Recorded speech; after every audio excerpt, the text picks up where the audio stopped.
Imagine the sheer pressure on a president. It's not just policy, right? It's this constant awareness of threats, big and small. Hmm.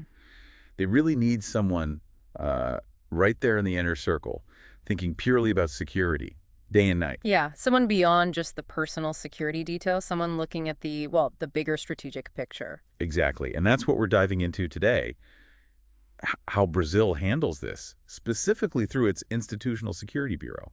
Or in Portuguese, the Gabinete de Segurança Institucional da Presidência da República. Quite a mouthful. It is. We'll stick with GSI, I think. Good plan. So the Ah. GSI, it's basically an executive cabinet office. Sits right within the federal government structure. Okay. And its main job. Well, according to the materials we looked at, its core mission is to give the president direct, immediate support on national security and defense policy anytime. Got it. And the person heading it up right now. That's retired General Marcos Antonio Amaro dos Santos. Okay. So for this deep dive, we've been looking at an overview document all about the GSI, pulling out the key stuff for you. Right. And our goal today is pretty straightforward, really. We want to unpack its main functions, trace its history a bit, and, understand why it's considered so vital. Vital for the president's safety, obviously, but also for keeping Brazil's institutions stable, right?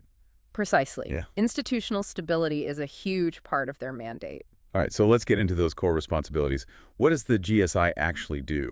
Well, its scope is pretty wide. Fundamentally, it's about helping the president with their duties. Simple as that sounds. But I guess it goes beyond just fetching coffee. Yeah, just a bit. A really primary role is preventing serious, imminent threats to institutional stability. Think of them as like an early warning system. Okay, so if trouble's brewing, that could shake things up institutionally. Huh? The GSI steps in. They're there to help manage it, yeah. Or even stop it from escalating. And if they can't prevent it, they then organize the government's crisis management response. So coordinating the reaction, too. Exactly. Coordinating across government when there are threats to the nation or its institutions. Plus, they give the president personal advice on military and security issues, Why? which is crucial, given how specialized that field is. Yeah, absolutely. Like having a dedicated security brain trust right there. Now, the document also mentioned intelligence coordination and information security. That sounds critical today. Oh, definitely. In this digital age, cyber threats, intelligence sharing, it's paramount. The Right. GSI coordinates federal intelligence activities. And they have someone specifically for cyber. They do. The document names Andre Molina as the Secretary of Cyber and Information Security. Shows you how seriously they take it. Makes sense. And then the part maybe most people think of first, protecting the president, vice president, their families. Right. Personal security for them and other designated folks. And interestingly, the document notes they have law enforcement powers specifically for this purpose. Wow. Law enforcement powers, that's a pretty significant authority. It really is. It underlines the gravity of that protection duty. Brigadier General Ricardo do Amaral Peixoto is the Secretary of Presidential Security, overseeing that side of things. What's fascinating, though, is how broad their remit is. Yeah. It's not just immediate threats or people. They oversee the Brazilian nuclear program protection system. Yeah, isn't that something? It's a whole other level of strategic responsibility. Yeah. Really shows the trust placed in them. Definitely. Yeah, it doesn't stop there. Nope. They're involved in planning and coordinating the president's schedule, events, travel, both inside Brazil and internationally. Working with the Ministry of Foreign Affairs for the overseas stuff, I assume. That's right. It's a massive logistical and security challenge you can imagine. No kidding. And the list keeps going. Aerospace and counterterrorism. Mm-hmm. Assisting with the Brazilian aerospace sector, the secretary for that is Lieutenant Brigadier Marcos Vilela Valença, and also helping with counterterrorism, prevention and neutralization. It really does sound like they cover almost every angle of national and presidential security. It seems that way.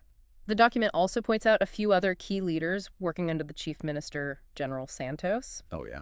There's the Executive Secretary, Divisional General Ivan Correa Filho, probably handles the day-to-day running of the Bureau. Then there's the Secretary of Monitoring and Management of Strategic Affairs, Chief Admiral Francisco Barros Conde. Strategic affairs. Sounds like long-term planning, maybe? Yeah, Threat assessment. could well be. And we mentioned the Aerospace Secretary Valença and the Cyber Secretary Molina and Presidential Security Secretary Peixoto. They form the core leadership team. Quite a structure. And do we have a sense of the resources involved, like budget-wise? We do.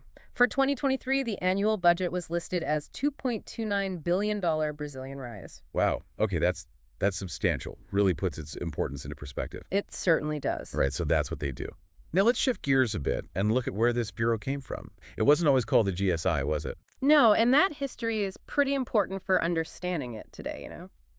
How Brazil's approach to this has changed over time. Our sources show its earliest version goes way back to 1930. 1930, really? Yep. Started as the general staff of the provisional government from 1930 to 1934. So even back then, amid all the political change, they saw the need for a central security body for the leader. Seems so. Then it became the general staff of the government, 34 to 38. After that, for a really long stretch, from 1938 all the way to 1992, it was known as the military office. The military office. That long period definitely reflects the military's influence in Brazil for much of the 20th century, doesn't it? It certainly suggests that. Then, interestingly, there was a period, 92 to 99, where these duties apparently fell under the Ministry of Defense. A shift towards maybe integrating it more broadly. Perhaps. But clearly, the need for a dedicated body at the presidential level was felt again, because in 1999, President Fernando Henrique Cardoso created the Institutional Security Bureau, the GSI. Ah, so that's when the current name and structure basically began, September 24th, 1999, by something called a provisional measure. That's right, Provisional Measure No, 1911-10.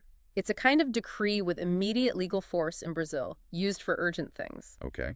But then it was deactivated temporarily. Yes, this is really interesting. Between 2015 and 2016, the GSI was temporarily shut down. Wow. Deactivated and then brought back pretty quickly. Makes you wonder what the thinking was there. Maybe some debate about the best way to handle this. The source doesn't spell out the exact reasons, unfortunately, but its reactivation in 2016 by President Michel Temer definitely signals that, well, they decided they did need this dedicated bureau focused specifically on institutional security, right there within the presidency. Yeah, it shows these things aren't set in stone. They adapt to, perceived needs and challenges. Exactly. Now, the overview we looked at also had this long list of ministers who've headed these different versions of the Bureau over the years. Quite the historical record. It is. And just looking at the list tells a story in itself, doesn't it? The sheer number of people who've held this critical job reflects all the changes in Brazilian leadership over, nearly a century? Yeah. Who was the first one listed? Francisco Ramos de Andrade Neves took office November 1st, 1930, under President Getulio Vargas. And you see huge variations in how long they served, some very short stints, others quite long. And some names pop up more than once, right? Yeah. Like Newton de Andrade Cavalcanti and Amari Cruel served under different presidents. Exactly. Suggests their expertise was valued across administrations, perhaps. Who had the longest runs? Well, Alberto Mendes Cardoso served a full 8 years under President Fernando Henrique Cardoso, right when the GSI was first established. And Jorge Armando Felix also did 8 years under President Lula da Silva. Those longer terms might suggest periods of maybe more stability or consistent focus in security policy. That's a reasonable inference, yeah. It could indicate alignment between the president and the minister on the Bureau's direction during those times. And the current chief minister, General Santos, he's served before too. Yes. The list shows this is his second time around in the role. And we also see Ricardo Capelli listed as an acting minister for a short while, shows those transitional moments too. One other thing that jumps out is the political mix of the presidents these ministers served. It's not just one party or ideology, is it? Not at all. The affiliations listed IND, PSD, PTB, PSP, ARENA, MDB, PRN, PSDB, PTPL. That's a real cross-section of Brazilian political history. So the need for this kind of security body seems to cut across party lines. It really suggests that the function itself is seen as essential, regardless of who's in power. Okay, so we've covered a lot of ground here. The GSI's huge range of tasks, its evolution over time, the people who've led it.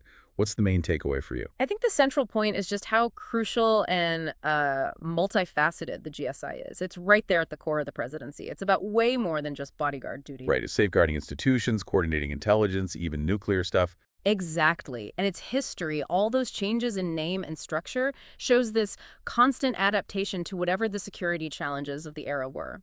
It's a living entity, in a way. It really does paint a picture of the president's absolute right hand for security and stability. Yeah. The sheer scope of events needs strategic thinking, logistics, authority.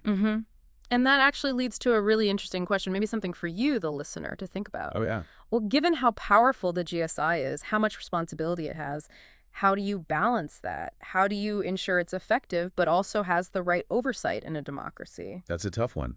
Balancing security needs with transparency and accountability, especially for an organization this close to the top. It's a fundamental challenge, isn't it? Definitely food for thought. Now, if you're interested in digging even deeper into the GSI, their official website is available. Right, it's www.gov.brgsi. That's gov.aeb.ir/GSI.